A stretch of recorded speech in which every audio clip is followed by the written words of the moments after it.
চূড়ান্তভাবে যে রায় পেয়েছেন বাংলাদেশের হাইকোর্ট, যে রায় দিয়েছেন এবং নির্বাচন কমিশন যে রায়কে বাস্তবায়ন করার জন্য নগর ভবনে শপথ বাক্য পাঠ করানোর জন্য নির্ধারিত একটি সময় দিয়ে দিয়েছিলেন।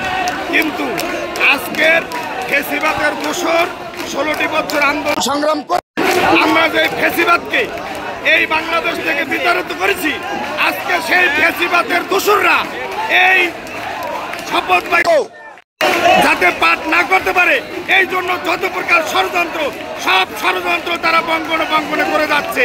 আজকে তারা নির্বাচন কমিশন ঘেরাও করার যে পায় তারা করেছে, আসলে তারা একটি রাজনৈতিক দল নাম মাত্র। বাংলাদেশ জাতীয়তাবাদী দল তিল তিল থেকে বেড়ে উঠেছে।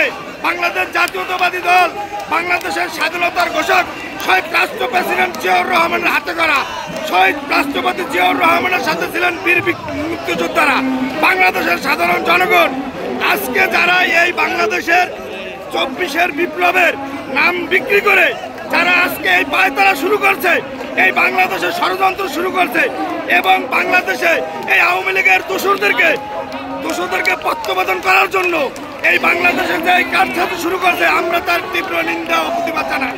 এবং যেই পর্যন্ত ইঞ্জিনিয়ার এরশাদকে এই দক্ষিণ সিটি কর্পোরেশনের মেয়র হিসাবে শপথ বাক্য পাঠ না করাবে, আমাদের এই আন্দোলন সংগ্রাম সেই সীমাবদ্ধ পর্যন্ত আমরা যাব ইনশাআল্লাহ। এবং এই যে আসিফ যে বিভ্রান্তি, মাহফুজ যে বিভ্রান্তি করেছে এবং উনি যে বক্তৃতা দিয়েছেন, তার তীব্র নিন্দা ও প্রতিবাদ জানাই।